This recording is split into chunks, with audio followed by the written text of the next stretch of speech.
విజయవాడలో డయేరియా కేసులు కలకలం రేపుతూ ఉన్నాయి. తాజాగా కురుస్తున్న వర్షాలకు తోడు కలుషిత నీటి కారణంగా నగరంలోని న్యూ రాజరాజేశ్వరిపేటలో డయేరియా కేసులు ఎక్కువయ్యాయి.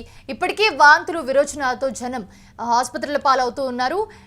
పరిస్థితి గమనించిన అధికారులు అయితే తాత్కాలిక హెల్త్ క్యాంప్ ఏర్పాటు చేసి వారికి చికిత్స అందిస్తూ ఉన్నారు.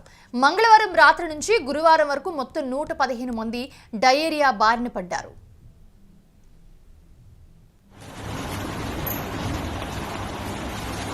ఎంతమంది ఉన్నారు కదా? ఎంతమంది ఉన్నారు ఇలాగ బాగా?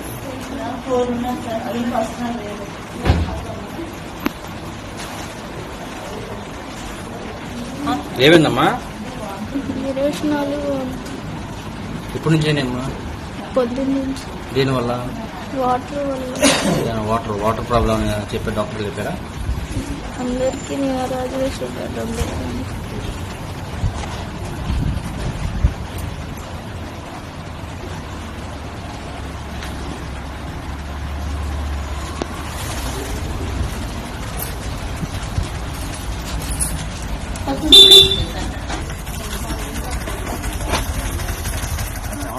ప్రభుత్వ హాస్పిటల్లో స్థానికంగా ఏర్పాటు చేసిన వైద్య శిబిరంలో బాధితులు చికిత్స పొందుతూ ఉన్నారు. నగర పాలక సంస్థ వైద్య సిబ్బంది ఆ ప్రాంతంలో ఇంటింటికి వెళ్లి ప్రజల పరిస్థితి తెలుసుకున్నారు. వారి ఇళ్లలో తాగుతున్న నీటి నమూనాలు సేకరించారు. స్థానికంగా వినాయక నిమజ్జనంలో ఆహారం వికటించి అనారోగ్యం వచ్చిందని అధికారులు చెప్తుండగా స్థానికులు మాత్రం తరచూ రంగు మారిన నీళ్లు సరఫరా అవుతున్నాయని ఆరోపిస్తున్నారు.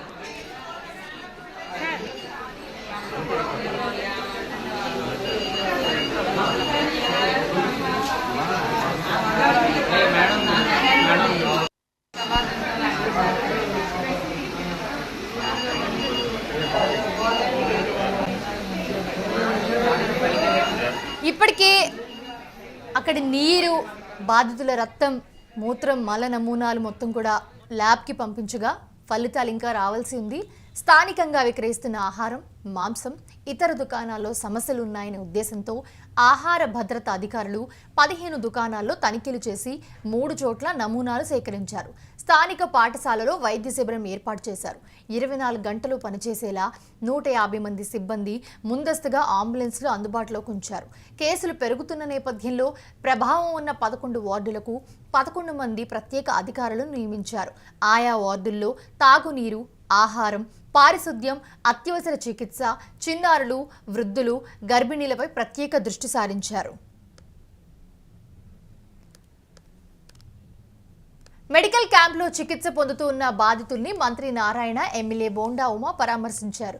న్యూ రాజరాజేశ్వరిపేటలో స్థానిక MLA Bonda Uma VMC commissioner జ్ఞానచంద్రతో కలిసి మంత్రి నారాయణ పర్యటించారు. డయేరియా ప్రబలిన ప్రాంతాల్లో వాస్తవ పరిస్థితిని పరిశీలించారు. స్థానికంగా అక్కడ ఏర్పాటు చేసిన మెడికల్ క్యాంప్లో చికిత్స పొందుతున్న బాధితులను పరామర్శించి ధైర్యం చెప్పారు. డయేరియా ప్రబలడానికి గల కారణాలపై డిఎంహెచ్ఓ సుహాసిని, మున్సిపల్ అధికారులతో మంత్రి చర్చించారు. ఆ తర్వాత కొత్త ప్రభుత్వ హాస్పిటల్లో చికిత్స పొందుతున్న రోగులను మంత్రి, ఎమ్మెల్యే పరామర్శించారు. బాధితులకు మెరుగైన వైద్యం అందించాలని వైద్యులకు సూచించారు. డయేరియా కేసులపై సీఎం చంద్రబాబు ఫోన్ చేసి వివరాలు అడిగారని మంత్రి నారాయణ చెప్పారు. బాధితులకు మెరుగైన వైద్యం అందించాలని సీఎం ఆదేశించారన్నారు. ఇప్పటికీ చాలా మందికి వాంతులు, విరోచనాలు తగ్గాయని, హాస్పిటల్ నుంచి మరికొంతమంది డిశ్చార్జ్ అవుతున్నారని మంత్రి తెలిపారు. ఇప్పటికీ ఒకసారి నీటి శాంపిల్స్ పరీక్షించారని, ఎలాంటి సమస్య లేదని తేలిందన్నారు. డ్రైన్ వాటర్ ఎక్కడైనా తాగునీటి పైప్ లైన్లో కలుస్తుందేమో అనేది కూడా పరీక్షిస్తూ ఉన్నట్లుగా వెల్లడించారు. ప్రస్తుతం బాధితులందరి ఆరోగ్యం నిలకడగా ఉందని చెప్పారు. ఈరోజు అందరికీ తెలిసింది ఆర్ఆర్ పేటలో యాక్చువల్గా ఏదైతే డయారియాతో యాక్చువల్గా హాస్పిటల్లో కొందరిని చేర్చడం అయింది. మొత్తం ఇంతవరకు ఒక 46 మంది ఈరోజు యాక్చువల్గా హాస్పిటల్లో ఉన్నారు. 46 మందితో మాట్లాడటం జరిగింది.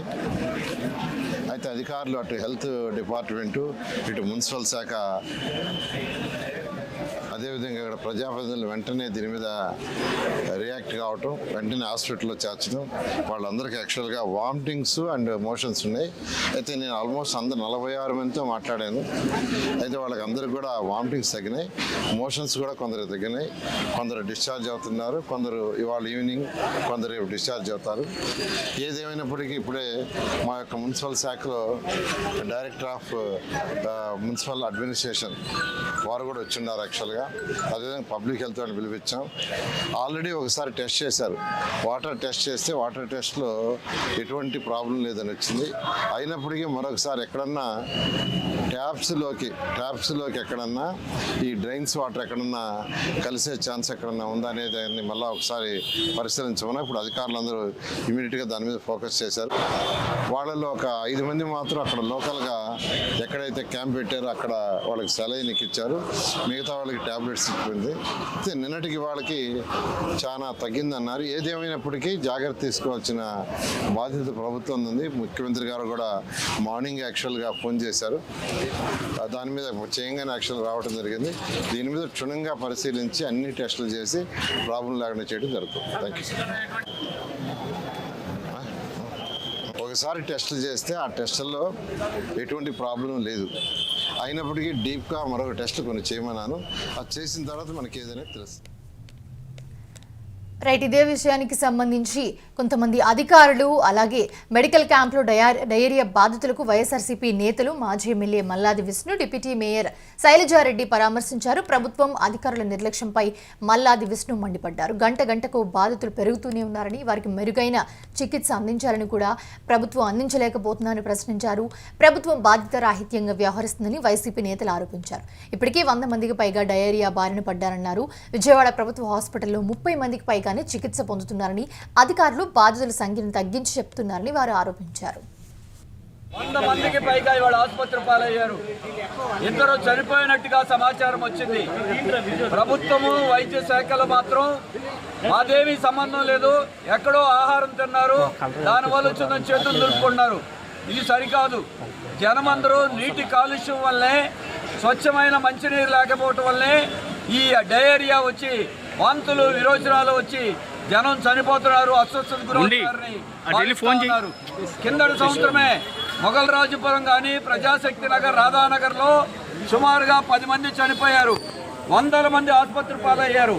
అయినా దీని నుంచి గుణపాఠం నేర్చుకోలేదు, చేతులు దులుపుకునే పనే చేస్తూ ఉన్నారు. పేద ప్రజలు అత్యధికంగా నివసించే ప్రాంతాల్లో ఈ డయేరియా ఎక్కడో చోట ప్రతి సంవత్సరం వస్తూనే ఉంది. మంచినీటి పైప్ లైన్లు మార్చడం కానీ, నీటి కాలుష్యాన్ని అరికట్టడం మీద కానీ కార్పొరేషన్ దృష్టి లేదు. ప్రభుత్వ శాఖల మధ్య సమన్వయం లేదు. మరి మున్సిపల్ మంత్రి గారు అమరావతి మంత్రిగా ఉన్నారు తప్ప మున్సిపల్ పట్టణాల గురించి ఎక్కువ పట్టించుకోవట్లా. ప్రపంచ స్థాయి సౌకర్యాలు కల్పిస్తూ ఉన్నారు. ఇప్పుడు ఇక్కడ రాజరాజపేటలోకి వస్తే కనీసం వైద్య శిబిరంలో మంచాలు కూడా అరడజనే సరిపెట్టారు. 10ల సంఖ్యలో వస్తున్నారు. వాళ్ళకి కావాల్సిన పేషెంట్కి మంచాలు, డాక్టర్లు, సిబ్బందిని పెంచి వారందరూ కూడా ఇంకా పెరుగుతూ ఉన్నారు. గవర్నమెంట్ ఆసుపత్రికి వెళ్తే వైద్యం చేసి పంపించేస్తున్నారు. మళ్ళీ వాళ్ళు వచ్చి ఇక్కడ చేరే పరిస్థితి ఉంది. వాళ్ళకి సంపూర్ణమైన వైద్య సహకారం అందించాలి. దాంతోపాటుగా ఈ మంచినీటి సరఫరా, బుడమేరు వరదలు వచ్చిన తర్వాత డ్రైన్లు దెబ్బతిన్నాయి, అలాగే పైప్ లైన్లు కూడా దెబ్బతిన్నాయి. మరోవైపు మీరు చూస్తే వైరల్ జ్వరాలు, డెంగ్యూ జ్వరాలు, మలేరియా జ్వరాలతో ఏ ఆసుపత్రికి వెళ్ళా అందరూ ఆర్ఎంపీ డాక్టర్లు కార్పొరేట్ ఆసుపత్రుల్లో వేల లక్షల రూపాయలు ఖర్చు పెట్టుకున్నారు. నిన్నగాక మొన్నే తురకపాలెం, గుంటూరు దగ్గర 30 మంది వరుస మరణాలు సంభవిస్తున్నాయి. మరి ఇటువంటి దాంట్లో ప్రజారోగ్యం గురించి మాటలు కాకుండా చేతల్లో చూపించాల్సిన అవసరం ఉంది. సూపర్ 6, సూపర్ హిట్ చెప్పుకోండి, జనం ప్రాణాలు కాపాడండి. అందుకే విజయవాడలో అధికార పార్టీ ప్రజాప్రతినిధులు పట్టించుకోవాలి. కార్పొరేషన్లో వైసీపీ ఉంది, వారి బాధ్యత ఉంది. అందుకే కార్పొరేషన్ కానీ ప్రభుత్వం కానీ బాధ్యత వహించాలని, చనిపోయిన కుటుంబాలకి కనీసం 10 లక్షల నష్టపరిహారంతో పాటుగా వైద్యానికి అయ్యే ఖర్చు మొత్తం కూడా ప్రభుత్వం భరించి మంచినీటి సరఫరాను మెరుగుపరచాలని సిపిఎంగా మేము డిమాండ్ చేస్తాం.